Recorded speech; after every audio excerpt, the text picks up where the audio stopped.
अस्सलामुअलैकुम नाजरीन, GNN digital media में खुशामदीद। फौजी अदालतों में सिविलियन ट्रायल के खिलाफ दरख्वास्तों पर सुप्रीम कोर्ट में समाअत के दौरान जस्टिस काजी फायज ईसा के एतराजात के बाद अदालती बेंच समाअत मुकम्मल किए बगैर ही उठ गया। चीफ जस्टिस उमर अता बंदयाल की सरबराही में 9 रुकनी बेंच समाअत कर रहा था। चीफ जस्टिस ने इस बार नामजद चीफ जस्टिस काजी फायज ईसा को भी बेंच का हिस्सा बनाया था। उनके अलावा justice Sardar Tariq Masood, justice Mansoor Ali Shah, justice Yahya Afridi, justice Munib Akhtar, justice Ayesha A Malik और जस्टिस मज़ाहिर अली अकबर नकवी भी बेंच का हिस्सा थे। समाअत का आगाज हुआ तो जस्टिस काजी फायज ईसा का कहना था कि अटॉर्नी जनरल रोस्टम पर आए, मैंने कुछ कहना है, मैं अपनी कौमी जुबान उर्दू में बात करूंगा। ताज्जुब हुआ कि कल रात 8 बजे कॉज लिस्ट में मेरा नाम आया। Supreme court practice and procedure bill पर कोई बात नहीं करूंगा। जस्टिस काजी फायज ईसा का कहना था कि supreme court practice and procedure bill अभी बना नहीं था कि 13 अप्रैल को सुप्रीम कोर्ट के 9 रुकनी बेंच ने हुक्म इम्तना दे दिया और फिर सुप्रीम कोर्ट ने समाअत जुलाई तक मुलतवी भी कर दी। सुप्रीम कोर्ट रूल्स पढ़े क्या कहते हैं। आइन सुप्रीम कोर्ट को समाअत का इख्तियार देता है। जज का हल्फ कहता है कि आइन और कानून के मुताबिक फैसला करूंगा। प्रैक्टिस एंड प्रोसीजर एक कानून है। मैं supreme court practice and procedure bill में बेंच का हिस्सा नहीं हूँ, इसलिए कुछ नहीं कहूँगा। उनका कहना था कि इससे पहले एक अज़खुद नोटिस मेरे बेंच में समाअत के लिए मुकर्रर हुआ। मैंने अपने फैसले में कहा कि आइन के आर्टिकल 184(3) में रूल्स बनाए जाएं। उसके बाद ताज्जुब, दुख और सदमा हुआ कि 31 मार्च को इशरत अली साहब ने सर्कुलर जारी करते हुए कहा कि सुप्रीम कोर्ट के 15 मार्च के हुक्म को नजरअंदाज करें। ये वक़्त थी सुप्रीम कोर्ट के फैसले की। फिर सुप्रीम कोर्ट ने 6 मेंबर बेंच बनाकर सर्कुलर की तौसीक की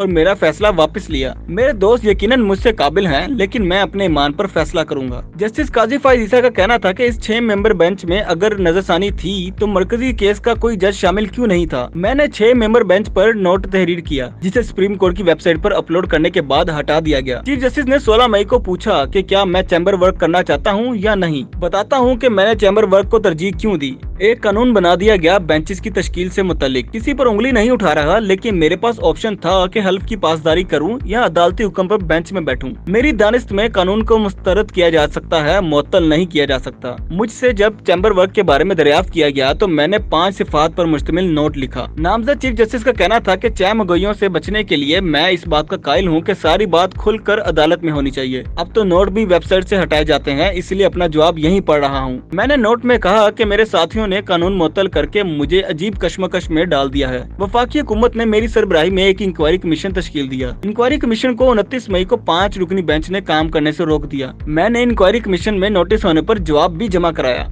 जस्टिस काजी फायज ईसा का कहना था कि मुझे जो दरख्वास्त रात गए मौसूल हुई उसमें चेयरमैन पीटीआई की भी दरख्वास्त थी। आज कॉज लिस्ट में आखिर में आने वाली दरख्वास्त सबसे पहले मुकर्रर कर दी गई। मैं इस बेंच को बेंच तस्वर नहीं करता। मैं केस सुनने से माजरत नहीं कर रहा। पहले supreme court practice and procedure bill का फैसला किया जाए। मेरा मौक़िफ़ है कि जब तक प्रैक्टिस एंड प्रोसीजर बिल को ठिकाने ना लगाया जाए तब तक मैं किसी बेंच में नहीं बैठ सकता। बेंच से उठ रहा हूँ, केस सुनने से माजरत नहीं कर रहा। मैं और जस्टिस तारिक मसूद इस कश्मकश में थे कि केस सुनने से माजरत करें या नहीं। सबसे माजरत चाहता हूँ। मैं बेंच से उठ रहा हूँ, केस सुनने से माजरत नहीं कर रहा। जब तक supreme court practice and procedure bill का फैसला न हो मैं इस अदालत को नहीं मानता। इस मौके पर नामजद चीफ जस्टिस काजी फायज ईसा के बाद सुप्रीम कोर्ट के दूसरे सीनियर जज जस्टिस सरदार तारिक मसूद का कहना था कि मैं भी जस्टिस काजी फायज ईसा से इत्तेफाक करता हूँ। इस वक्त हम 9 जजेस हैं। जब तक इन कवानीन का फैसला नहीं होता तब तक हम बेंच में नहीं बैठ सकते। एतजाज अहसन के वकील लतीफ खोसा का कहना था कि अगर आप केस नहीं सुनेंगे तो 25 करोड़ अवाम कहाँ जाएंगे। जस्टिस सरदार तारिक मसूद ने कहा कि 25 करोड़ अवाम का ख्याल पहले क्यों नहीं आया। जब तक इन कवानीन का फैसला नहीं होता तब तक हम बेंच में नहीं बैठ सकते। दरख्वास्त गुजार एतजाज अहसन का कहना था कि ये केस सुन लीजिए, मेरी इस्तदा है काजी साहब से। जिस पर जस्टिस काजी फायज ईसा का कहना था कि मैं आपकी बहुत कदर करता हूँ, ये नहीं हो सकता कि एक बार मैं अपने हल्फ की खिलाफ वर्जी कर दूं। एतजाज अहसन ने कहा कि घर के तहफ्फुज के लिए ही केस सुन लीजिए।